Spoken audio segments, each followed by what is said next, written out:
안녕하세요. 잡시광입니다. 미국이 띄운 인플레 감축법의 나비 효과가 예상치 못한 방향에서 나타나고 있습니다. 전기차 배터리의 핵심 원료인 니켈의 최대 수출국인 인도네시아가 인플레이션 감축법, 즉 IRA의 최대 피해국이 될 가능성이 높아지자 다급하게 한국과의 협력을 원하고 있기 때문입니다. 미국이 발표한 IRA는 미국 내에서 판매하는 전기차를 구매할 경우 최대 1,050만 원을 세액 공제하는 방식으로 지원하는 법입니다. 그런데 이 법은 리튬과 니켈, 코발트 등 전기차 배터리의 핵심 광물에 대해 미국 또는 미국과 FTA를 체결한 국가에서 수출, 가공됐거나 북미 지역에서 재활용됐을 경우에만 보조금을 지급하도록 하고 있습니다. 심지어 배터리 지원 조건들을 충족하더라도 2024년부터 해외 우려 법인에서 생산하고 조립된 배터리 부품을 채용한 전기차는 보조금 지급 대상에서 제외됩니다. 미국이 정하는 해외 우려 법인에는 중국과 러시아, 북한, 이란 등이 포함될 가능성이 높습니다. 바로 이 부분이 인도네시아의 발목을 잡은 겁니다. 인도네시아에서 현재 계획 중이거나 신규 건설 중인 니켈 광산 프로젝트의 대부분이 중국 자본에 의해 진행 중이기 때문입니다. 더구나 인도네시아는 미국과 FTA를 체결하지 않은 상태이며 대부분의 니켈 광산이 원광에 대한 보유권은 인도네시아가 갖고 중국 재련회사가 재련하는 방식으로 생산되고 있기 때문에 앞으로 인도네시아산 제품이 공제 혜택을 받지 못할 수도 있는 최악의 상황이 다가온 겁니다.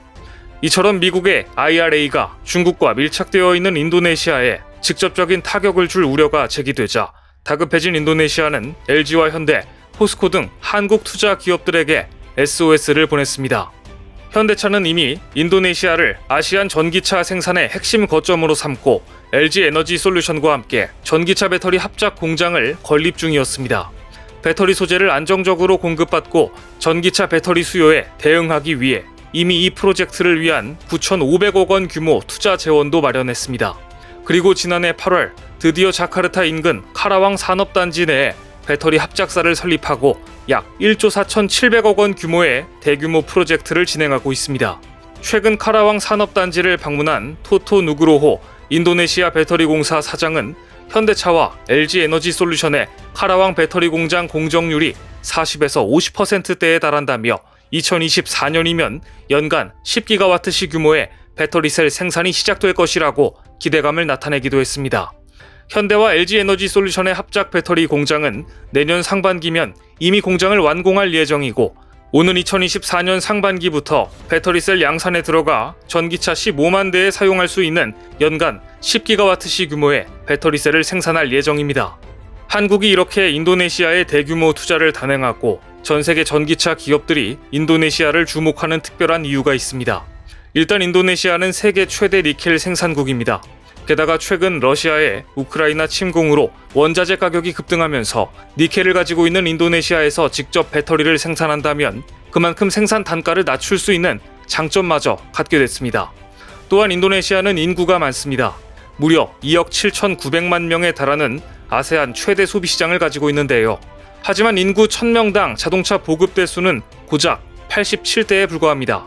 따라서 중산층 비중이 커진다면 전기차 수요 역시 폭발적으로 증가할 수밖에 없습니다.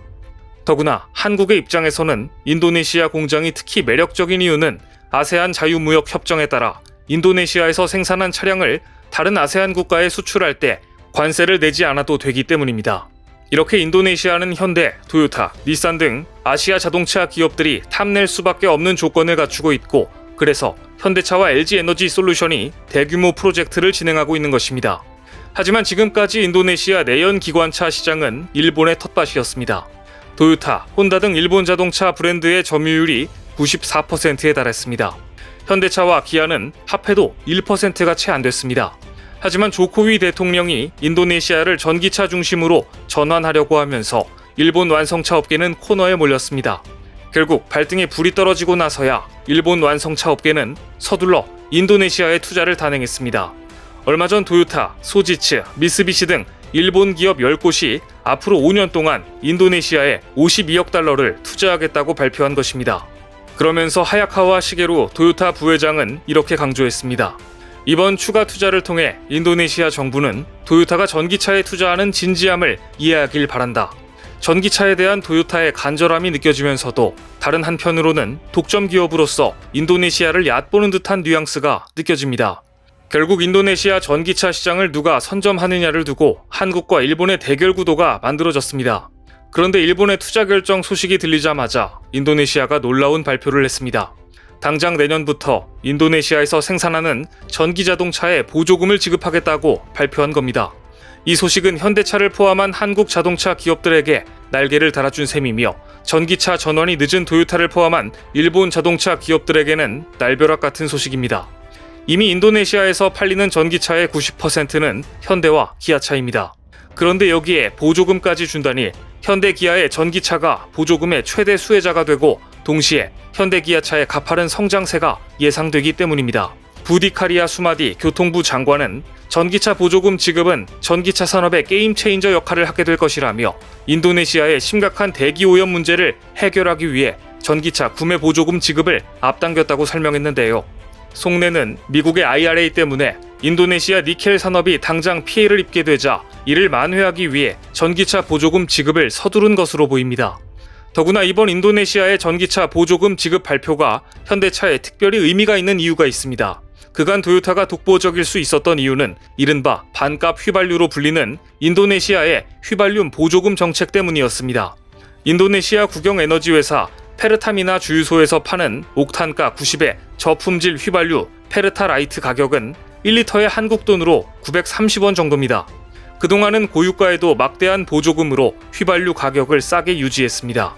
하지만 유가는 오르고 보조금 부담이 커지자 결국 인도네시아 정부도 휘발유 가격을 대폭 올렸습니다. 결과적으로 토요타의 밥줄이었던 휘발유 보조금은 대폭 삭감된 반면 현대차의 새로운 성장 동력인 전기차 보조금은 늘어나는 형국이 된 것입니다. 인도네시아 정부는 오는 2030년까지 내연 기관차에서 전기차로 자동차 생태계를 전면적으로 전환해 전기차 점유율을 25%로 확대할 계획입니다. 이것은 현대 기아차에 엄청난 기회가 될 것으로 예상됩니다. 미국의 IRA법이 불러온 인도네시아의 초조함은 외교 분야에서도 감지됩니다. 올해 주 인도네시아 한국 대사관이 주최한 개천절 행사에서도 달라진 한국과 인도네시아의 관계를 엿볼 수 있었습니다.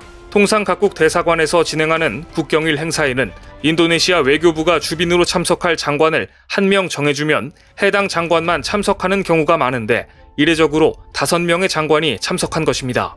우리의 부총리급인 아이를랑가 하르타르토 경제조정장관을 비롯해 나딘 마카림 교육문화장관과 티토 카르나피안 내무장관, 부디카리아 수마디 교통장관 등 장관만 5명이 참석했다는 사실은 인도네시아가 지금 한국과 얼마나 밀착하고 싶은지를 보여줍니다.